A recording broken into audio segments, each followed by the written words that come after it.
हरे कृष्णा। ओम नमो भगवते वासुदेवाय। ओम नमो भगवते वासुदेवाय। ओम नमो भगवते वासुदेवाय। नारायणं नमस्कृत्य नरं चैव नरोत्तमं देवीं सरस्वतीं व्यासं ततो जयमुदीरयेत्। नष्टप्रायेषु अभद्रेषु नित्यं भागवत सेवया भगवतीरुत्तमश्लोके भक्तिर्भवति नैष्ठिकी। कृष्णाय वासुदेवाय देवकी नंदनाय च नंदगोपकुमाराय गोविंदाय नमो नमः। जय श्री कृष्ण चैतन्य प्रभु नित्यानंद श्री अद्वैत गदाधर शिवासादि गौर भक्तवृंद। हरे कृष्णा कृष्ण कृष्ण हरे हरे, हरे राम राम राम हरे हरे। श्रील प्रभुपाद की जय। श्रीमद् भागवतम पहला स्कंद 11वां अध्याय श्लोक संख्या 16 और 17। इस श्लोक के परपोट में श्रील प्रभुपाद जो श्लोक में नाम आया है कुछ उनके बारे में बता रहे हैं। तो जैसे प्रद्युम्न, बलराम जी, अक्रूर जी, ऐसे कुछ नाम हैं जो उग्रसेन जिनके बारे में चर्चा कर चुके हैं श्रील प्रभुपाद। अब अभी जो है वो है चारुदेशना। चारुदेशना भगवान श्री कृष्ण तथा रुक्मिणी देवी के एक पुत्र थे। श्री कृष्ण और रुक्मिणी माता के ये भी पुत्र हैं, जैसे प्रद्युम्न है ना वैसे ये भी पुत्र हैं। ये भी द्रौपदी के स्वयंवर में उपस्थित थे। लिखा जा रहा है द्रौपदी के स्वयंवर में ये भी उपस्थित थे। ये अपने भाइयों तथा पिता की भांति महान योद्धा थे। इन्होंने विविनिधक से युद्ध करके उसे मार डाला। बस इतना ही वर्णन है, चारुदेशन का ज़्यादा वर्णन नहीं है। इसके बाद है सांब। सांब ये यदुकुल के महान शूरवीरों में से एक थे। ये भगवान श्री कृष्ण और जाम्बवती उनकी पत्नी जाम्बवती के पुत्र थे। ये सब भगवान के पुत्र हैं पर माता सबकी एक नहीं है। तो सांब हुए जाम्बवती। जाम्बवती कौन हुई? जाम्बवान जो थे ना, रीछराज, जो रामलीला में आपने सुना होगा, वही जाम्बवान, कोई दूसरे नहीं है, वही जाम्बवान कृष्ण लीला में है। और उनके ही पुत्र हुए, उनके पुत्र नहीं, उनकी पुत्री हुई जाम्बवती और जाम्बवती के पुत्र हुए सांब। इन्होंने अर्जुन से धनुर्विद्या का युद्ध कौशल सीखा था और महाराज युधिष्ठिर की सभा के सदस्य बने। तो अर्जुन जी हो गए इनके गुरु तीर धनुष चलाने में। ये महाराज युधिष्ठिर के राजसूय यज्ञ में उपस्थित थे। जब प्रभास यज्ञ में सारे वृष्णि एकत्र थे तो सात्यकी ने भगवान बलराम के समक्ष इनके महिमाशाली गुणों का वर्णन किया था। ये युधिष्ठिर द्वारा संपन्न करवाए गए अश्वमेध यज्ञ के समय अपने पिता भगवान श्री कृष्ण के साथ उपस्थित थे। जब अश्वमेध यज्ञ हुआ तब इनके भाइयों ने इन्हें गर्भवती स्त्री के रूप में कुछ ऋषियों के समक्ष प्रस्तुत किया था। हाँ, वो जो लीला हुई थी, इनके गर्भ से निकला था मूसल, इन्हीं को लड़की बनाकर भेजा था, गर्भवती स्त्री। तो इनके भाइयों ने इन्हें गर्भवती स्त्री के रूप में ऋषियों के समक्ष प्रस्तुत किया और इन्होंने हंसी हंसी में उनसे पूछा, मेरे गर्भ में क्या है, मेरे गर्भ से क्या उत्पन्न होगा? इस पर ऋषियों ने उत्तर दिया, तुम्हारे गर्भ से लौह पिंड यानी मूसल उत्पन्न होगा और जिससे यदुकुल में बंधुघाती युद्ध होगा। दूसरे ही दिन बृहद प्रातःकाल सांब के गर्भ से एक बड़ा सा लोहा का पिंड उत्पन्न हुआ, जिससे उग्रसेन की उचित कार्रवाई के लिए सौंप दिया गया। अंत में सचमुच में पूर्व घोषित बंधुघाती युद्ध हुआ जिसमें सांब मारे गए। तो ये लीला तो बाद में आएगी। इस प्रकार भगवान श्री कृष्ण के ये पुत्र अपना स्थान त्याग कर तथा विश्राम करना, बैठना, खाना आदि कृत्यों से विरत होकर पूज्य पिता की ओर दौड़ पड़े। तो ये सब लोगों का नाम है जो सब भगवान कृष्ण से मिलने के लिए बहुत उत्सुकता के साथ आए हैं। नेक्स्ट श्लोक है, इसमें कुछ खास वर्णन नहीं था इसलिए मैंने कुछ वर्णन नहीं किया। तो अगले श्लोक पे हम आते हैं। वारेन्द्रम पुरस्कृत्य ब्राह्मण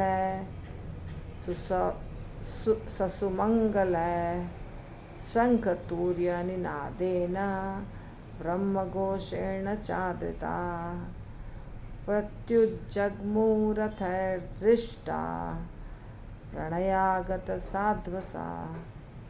वारण इंद्रम मांगलिक कार्य वाले हाथी को पुरस्कृत्य सामने करके ब्राह्मणों द्वारा ससुमंगल समस्त शुभ लक्षणों सहित शंख तुरही की निनादेन ध्वनि से ब्रह्म घोषेण वेदों के स्तोत्रों के उच्चारण से तथा आद्रिता महिमा मंडित प्रतीक की ओर उज्जग्मुह तेजी से बढ़े। रथ पर रिष्टा आनंद में प्रणयागत स्नेह से सिक्त साध्वसा सादर। तो वे फूल थामे हुए ब्राह्मणों सहित रथों पर श्री भगवान की ओर तेजी से बढ़े। ये सब उनके आगे आगे सौभाग्य प्रतीक हाथी थे, शंख तथा तुरही बज रहे थे, वैदिक स्तोत्र का उच्चारण हो रहा था। इस प्रकार उन्होंने स्नेह सिक्त अभिवादन किया। स्नेह सिक्त का मतलब पूरित, भरा हुआ, एकदम स्नेह से भरा हुआ, वेलकमिंग ऑफ कृष्णा, अभिवादन करना, उनका स्वागत करना। तात्पर्य, किसी महापुरुष के स्वागत की वैदिक विधि से सम्मान का वातावरण उत्पन्न होता है जो आगंतुक के लिए स्नेह तथा सत्कार से पूर्ण है। ऐसे स्वागत का शुभ वातावरण उपर्युक्त साज सामग्री पर निर्भर करता है जिसमें शंख, पुष्प, धूप, सजे हुए हाथी तथा वैदिक साहित्य से स्तोत्रों का पाठ करते हुए योग्य ब्राह्मण सम्मिलित हैं। स्वागत का ऐसा कार्यक्रम स्वागत कर्ता तथा स्वागत किए जाने वाले दोनों की निष्ठा से पूरित होता है। कौन आया है हमारे घर में, ये भी एक बहुत बड़ा फैक्टर है कि कौन आया है, कौन आने वाला है। और जो व्यक्ति है जिसके घर पे आ रहे हैं कोई, वो उसका स्वभाव कि वो आगंतुकों को, वो गेस्ट को कितना, कैसी दृष्टिकोण से देखता है। तो एक चीज़ हो गया कि कौन आ रहे हैं, भगवान आ रहे हैं मेरे घर, कि मेरा दोस्त आ रहा है, कि मेरे पिता आ रहे हैं, कि मेरी माता आ रही, ऐसा क्वेश्चन। जैसे कि कोई ऐसे व्यक्ति आते हैं जिनसे बहुत लगाव है तो हम बहुत तेज़ी से उनके लिए तैयारी करते हैं स्वागत का। और कोई ऐसा व्यक्ति आ रहा है जिससे हमें कुछ खास इंटरेस्ट नहीं है तो हम किसी को भी बोलते हैं, नौकर चाकर किसी को भी बोल सकते हैं कि आप जरा देख लीजिएगा। तो इस प्रकार से होता है स्वागत का कार्यक्रम। स्वागत किए जाने वाले दोनों के निष्ठा से पूर्ण होता है। जिसका स्वागत कर रहे हैं वो और जो स्वागत कर रहा है वो, दोनों के बीच में प्रेम होना आवश्यक है। वार मुख्याश्चत सतशो यानस्तदृशदर्शनुत्सुता लसत कुंडल निर्भात कपोलवदन श्रियः। वार मुख्या विख्यात वैश्याएँ, वैश्या नहीं वेश्याएँ, च तथा शतशः सैकड़ों या नह सवारियों द्वारा तत्दर्शन उनसे भेंट करने हेतु उत्सुका अत्यंत उत्सुक, लसत लटकते हुए, कुंडल कान के आभूषण निर्भात चमकते हुए, कपोल ललाट बदन मुख श्रिय सौंदर्य। उसी समय सैकड़ों विख्यात वेश्याएं विभिन्न सवारियों पर आरूढ़ होकर आगे बढ़ी। वे सभी भगवान से मिलने हेतु उत्सुक थे अत्यंत। उनके सुंदर मुखमंडल चमचमाते कुंडलों से सुशोभित थे, जिनके कारण उनके ललाट की शोभा बढ़ रही थी। ये वेश्याओं का वर्णन हो रहा है। वेश्या भी बहुत सुंदर थी, और वेश्या को भी अधिकार है पूजा पाठ करना, आरती करना, कर सकती है, अगर उसको इच्छा हो तो कर सकती है। तो वेश्या जो है वो भगवान से मिलना चाह रही थी, वहाँ से जल्दी जल्दी चलती है। यद्यपि वेश्याएं भगवत भक्त हों तो हम उनसे भी घृणा नहीं कर सकते। आज भी यदि आज भी भारत के बड़े बड़े नगरों में ऐसी अनेक वेश्याएं हैं जो श्री भगवान की निष्ठावान भक्त हैं। वेश्या भी भक्त हो सकती है।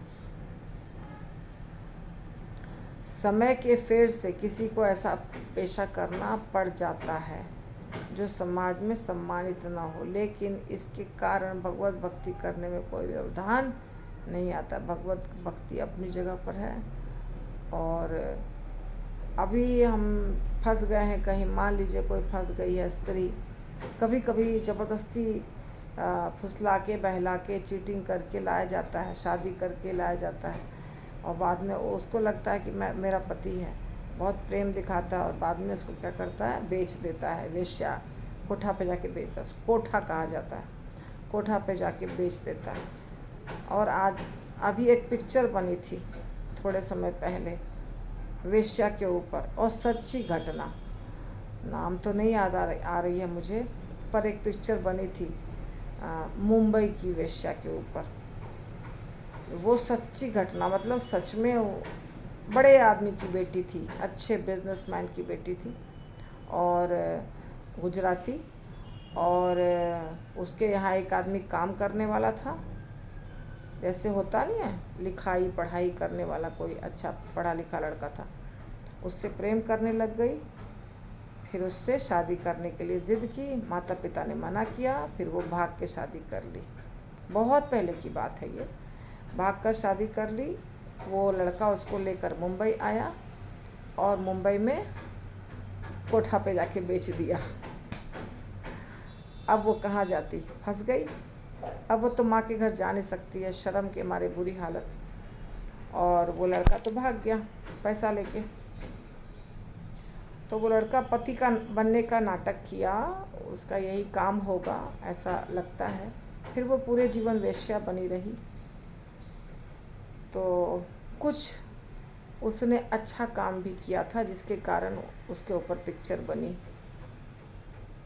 तो कभी कभी इस प्रकार भी होता है, और कभी कभी पता नहीं मजबूरीवश भी वेश्या बन जाती है कोई। परंतु अगर वेश्या भी कोई बन जाती है और उसको कभी पता चला, जैसे एक कथा है, छोटी सी 2 लाइन की कथा, कि एक वेश्या थी और उसके घर के सामने एक मंदिर था। तो मंदिर में पुजारी जो था वो पूजा करता था, और वेश्या दिखाई देती थी उसको खिड़की से। तो वेश्या बहुत सुंदर थी, तो वो पुजारी उस वेश्या को देखता रहता था, कितनी सुंदर है, आकर्षक थी, बहुत सुंदर थी, और उसके सुंदरता पे मोहित था पुजारी। और वेश्या सोचती थी कि मेरा जीवन कितना पापमय है, कितना गंदा जीवन है, ये पुजारी का जीवन कितना अच्छा है, सुबह शाम घंटी बजाता रहता है, पूजा करता रहता है, मुझे तो अपने जीवन से घृणा आती है, ऐसा सोचती थी वेश्या। बाद में अगले जन्म में उल्टा हो जाता है। तो उल्टा मतलब क्या होता है आप सोचिए। वेश्या का कल्याण होता है क्योंकि वो अच्छा सोच रही थी। ये ऐसे ही छोटा सा प्रभुपाद बताते हैं कहीं पे, ये सोचकर, ये कहने का तात्पर्य प्रभुपाद बताते हैं कि हमारे चित्त में जो रहता है वही परिणाम होता है। तो मृत्यु के समय पुजारी वेश्या के बारे में सोच रहा था, और वेश्या पुजारी के बारे में सोच रही थी। तो भला किसका हो गया, वेश्या का। तो यदि कोई वेश्यावृत्ति में फंस चुकी है स्त्री, और भगवान की कृपा से या अपने आप भी होता है ना, कभी कभी चेतना खुलती है, तो उसको यदि इच्छा हो जाए कि हम भगवान की पूजा करें तो कर सकती है। ऐसा नहीं कि उसको उसका जीवन बर्बाद हो गया, अब कुछ नहीं होगा। अनेकों उदाहरण है जिसमें वेश्या भी, बिल्व मंगल ठाकुर का ही उदाहरण ले लीजिए। एक वेश्या ही थी चिंतामणि नाम की, जिसके कारण बिल्व मंगल ठाकुर की आंखें खुली। इतने बड़े कृष्ण भक्त हैं थे, यानी उन्होंने कितना सुंदर ग्रंथ भी लिखा है। चिंतामणि को अपना गुरु माना, जिन्होंने आंखें खोली उसकी। तो वेश्या है जो, वो कहने का मतलब बहुत सारे उदाहरण हैं। कहने का मतलब वेश्या भक्त बन सकती है। यहाँ प्रभुपाद लिखते हैं, यदि वेश्याएं भगवत भक्त हों तो हम उनसे घृणा नहीं कर सकते हैं। आज भी बड़े बड़े शहरों में अनेकों वेश्याएं हैं जो भगवान की निष्ठावान भक्त हैं। समय के फेर से किसी को ऐसा पेशा ग्रहण करना पड़ सकता है जो समाज में सम्मानित ना हो, लेकिन इसके कारण भगवत भक्ति करने में कोई व्यवधान नहीं आता है, क्योंकि भगवान सबको मौका देते हैं। ऐसा नहीं है कि तुम वेश्या हो और तुमने एकादशी का व्रत किया तो तुमको कोई फल नहीं मिलेगा, ऐसा नहीं होता है। अगर कोई वेश्या एकादशी का व्रत करती है उसको भी फल मिलता है। अगर वो तुलसी में जल डालती है उसको भी फल मिलता है। समाज उसको खराब दृष्टि से देख सकते हैं समाज के लोग, परंतु वो भगवान से जुड़ सकती है। श्री भगवान की भक्ति समस्त परिस्थितियों में निर्विघ्न रहती है। इस वर्णन से ज्ञात होता है कि आज से 5000 वर्ष पूर्व द्वारका जैसे नगर में, जहाँ भगवान स्वयं थे कृष्ण, वहाँ भी वेश्याएं रहती थी। वेश्या एक समाज का एक हिस्सा है और सरकार भी परमिशन देती है उसको, क्योंकि ऐसा कहा जाता है, प्रभुपाद ने लिखा है कि यदि समाज उनको सर्टिफिकेट नहीं दे, सर्टिफिकेट मतलब जो भी परमिशन वगैरह जो भी देती होगी कि फलाना व्यक्ति एक वेश्यावृत्ति कर रही है तो मतलब अलाउड है, ऐसा ना दे तो जो समाज में अच्छी लड़कियां हैं, अच्छे घरों में जो लड़कियां बहू बेटियां हैं, उनके ऊपर ज़्यादा मुसीबत हो जाएगी।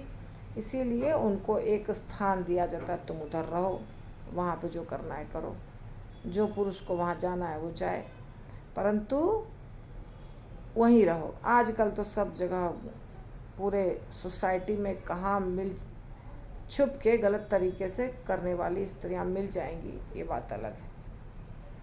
तो इसका अर्थ यह है कि समाज के समुचित निर्वाह के लिए वेश्याएं आवश्यक अंग हैं। प्रभुपाद लिख रहे हैं, सरकार शराब की दुकानें खोलने देती है, इसका अर्थ यह नहीं है कि सरकार मदिरा पान को प्रोत्साहित करती है। भाव यह है कि मनुष्य का एक ऐसा वर्ग है जो किसी भी कीमत पे मदिरा पान करेगा, और ऐसा अनुभव है कि मद्य निषेध से बड़े बड़े शहरों में शराब की तस्करी को बढ़ावा मिला है। यही जो मैं बोल रही थी वही बात यहाँ प्रभुपाद लिख रहे हैं।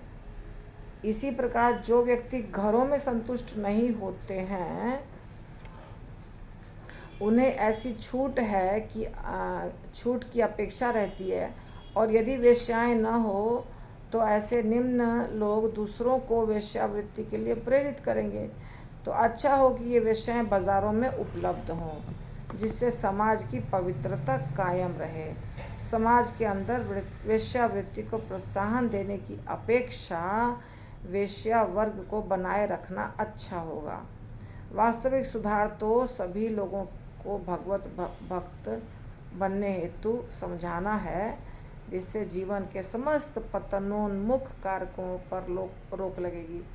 देखिए आजकल के जो प्रवचन करता है, इस्कॉन के भी प्रवचन करता, दूसरे भी प्रवचन करता, वो जेल में जाके भी प्रचार करते हैं। जेल में कौन रहता है? सब अलग अलग प्रकार के क्राइम किए हुए लोग रहते हैं। सब कुछ न कुछ तो गलत काम ही किए तभी जेल पहुँचे हैं। तो उनको भी शिक्षा दिया जाता है। वहाँ पे भी अगर कुछ भगवत कथा हो, भजन कीर्तन हो, कुछ तो सुधार होने की संभावना है, कुछ तो सुधार होगा। मैंने देखा है ऐसा कि वहाँ पे भी लोग पसंद करते हैं। जैसे मैंने मोहन रूपा प्रभु हमारे इस्कॉन के हैं, वो जाते हैं जेल में। यहाँ से भी कोई जाता है जेल में प्रचार करने, पुणे से भी। और अनिरुद्धाचार्य का वीडियो देखा था मैंने, जेल में प्रवचन देने के लिए गए थे। तो जेल, वहाँ पे स्त्रियाँ भी रहती हैं जेल में, कैदी स्त्रियाँ भी बहुत गलत गलत काम करके पहुँची रहती हैं जेल में, पुरुष तो रहते ही हैं। तो जेल हो या वेश्यालय हो या अनाथालय हो या वृद्धाश्रम हो, ऐसा कोई भी जगह जहाँ पे मनुष्य रह रहे हों, भले वो स्थान कुछ दिक्कत वाला हो, सब जगह धर्म का प्रचार होना चाहिए, भगवान का प्रचार होना चाहिए। अगर वो बाद में नहीं कुछ करेंगे, मान लीजिए बाद में माला लेके नहीं जपेंगे, आपके साथ में अगर 15-20 मिनट कीर्तन कर लिए या कथा कुछ सुन ली या नाच लिए या प्रसाद खा लिए, बहुत फ़ायदा हो जाएगा। इसीलिए जो धर्म के प्रचारक हैं, कोने कोने में हर जगह धर्म का प्रचार करते हैं, और ये बहुत अच्छी चीज़ है, होना ही चाहिए और सबको करना चाहिए। कुछ लोग कहेंगे अच्छा 900 चूहे खा के बिल्ली हज को चली, ये कहावत है। 900 चूहे खा के बिल्ली हज को चली, यानी पूरा जीवन गलत काम कर लिया और अब बड़ा बैठे हैं संत बनने के लिए, माला पकड़े हैं, तिलक लगाए हैं। अरे पूरा जीवन गलत काम किया तो क्या जन्म जन्मांतर हर जन्म में गलत ही करते रहें? ऐसा नहीं है, जब जागो तब सवेरा। और इस दुनिया में जितने प्राणी हैं, कोई भी योनि में हैं, वो हज़ारों जन्म ले चुके हैं, लाखों करोड़ों जन्म ले चुके हैं। इसीलिए कहा जाता है ब्रह्मांडे भ्रमिते कोनो भाग्यवान जीव, गुरु कृष्ण कृपा पाए भक्ति लता बीज। तो ऐसा हरिदास ठाकुर जो थे, हरिदास ठाकुर को पथभ्रष्ट करने के लिए वेश्या गई थी। वेश्या जो थी उस समय की बहुत बहुत प्रसिद्ध वेश्या थी, यानी कि बहुत सुंदर और बहुत कम उम्र की थी। तो उन लोगों ने सोचा, जो थे दुष्ट लोग जो थे, जो चाहते थे कि हरिदास ठाकुर को बदनाम किया जाए, तो उसको पैसा के ऊपर भेजे थे। पर हरिदास ठाकुर इतने अच्छे भक्त थे, इतने महान भक्त थे कि वो चैंटिंग करते रहे, और वो वेश्या हरिदास ठाकुर के प्रभाव से उत्तम कोटि की भक्त बन गई। उदाहरण आपके सामने है। तो वेश्या है, उसका भी हृदय बदलेगा। उसने बता भी दिया कि मुझे भेजा है किसी ने, नाम भी बता दिया। हरिदास ठाकुर ने कहा मुझे पता है, तो उसने बता दिया कि आपको बदनाम करने के लिए मुझे भेजा गया है। तो 1 दिन, 2 दिन और 3 दिन, तीसरे दिन पूरे तरह से वो शरणागत हो गई।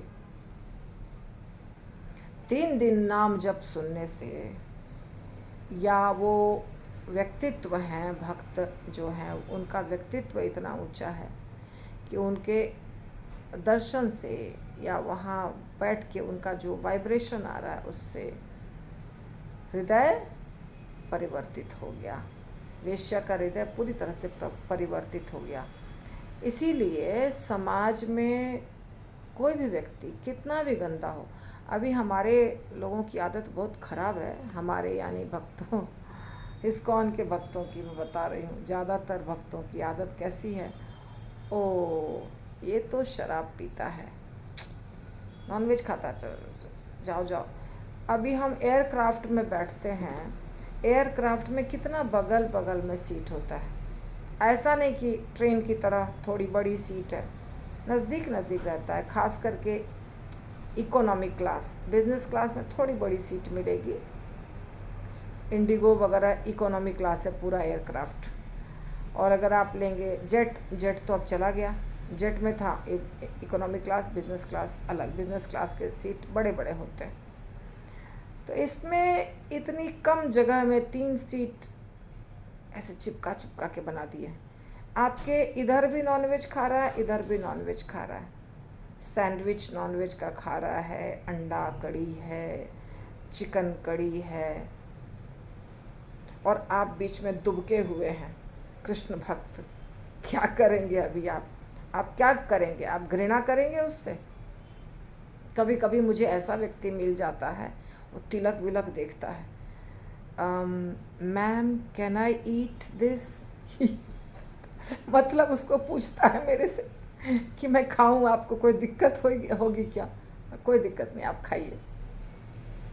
तो ऐसे भी लोग मिलते हैं, उनको खुद शर्म आती है कि ये माला पकड़ी हुई है, ये सब कंठी तिलक है, और मैं यहाँ चिकन चबा रहा हूँ खुद।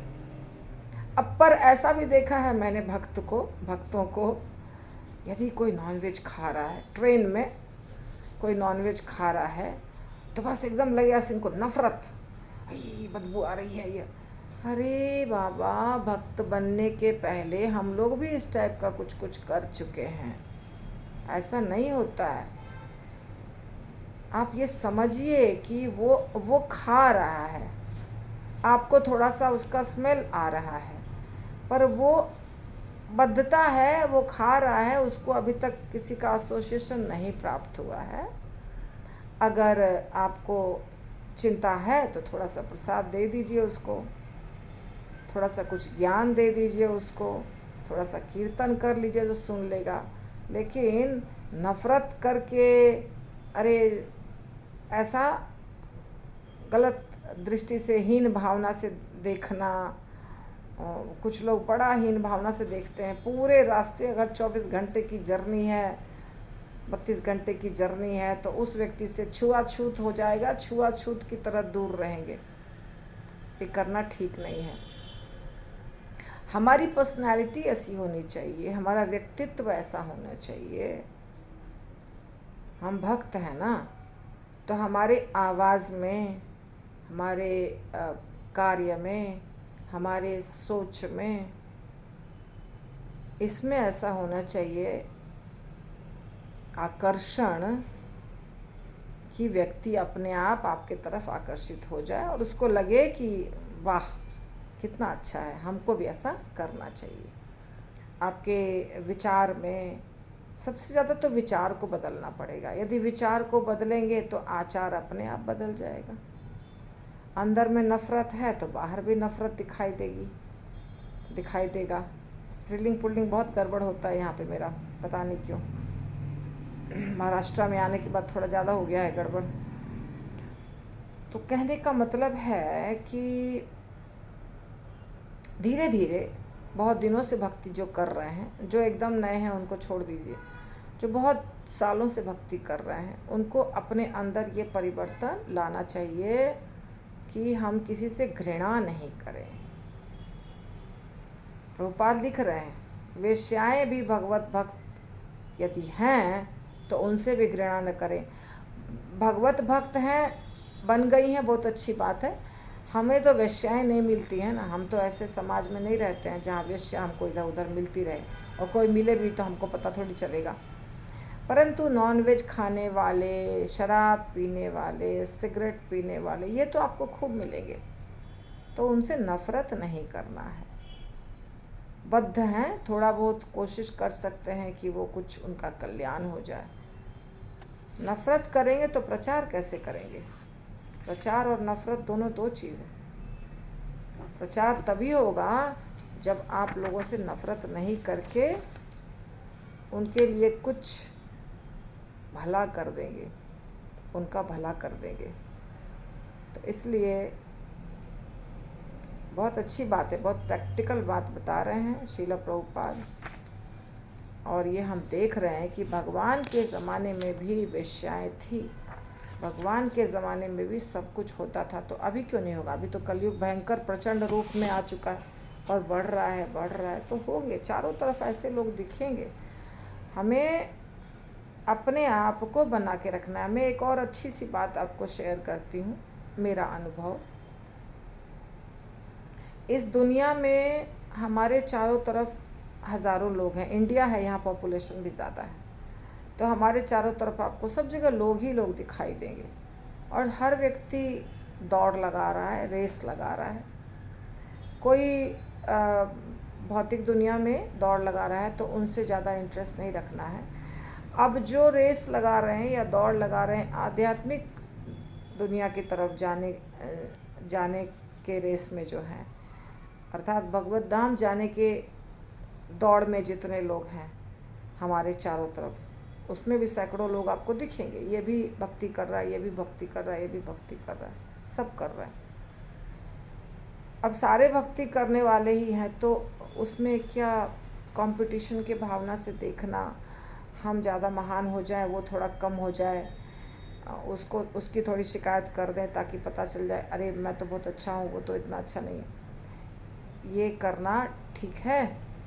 ये करना उचित है? क्या इसके बिना काम चलेगा या नहीं चलेगा? इसके बिना काम चलेगा। हम पॉपुलर नहीं हैं, हमको लोग नहीं जानते हैं, हम सिंपल भक्त हैं, इससे क्या प्रॉब्लम है? कोई प्रॉब्लम है?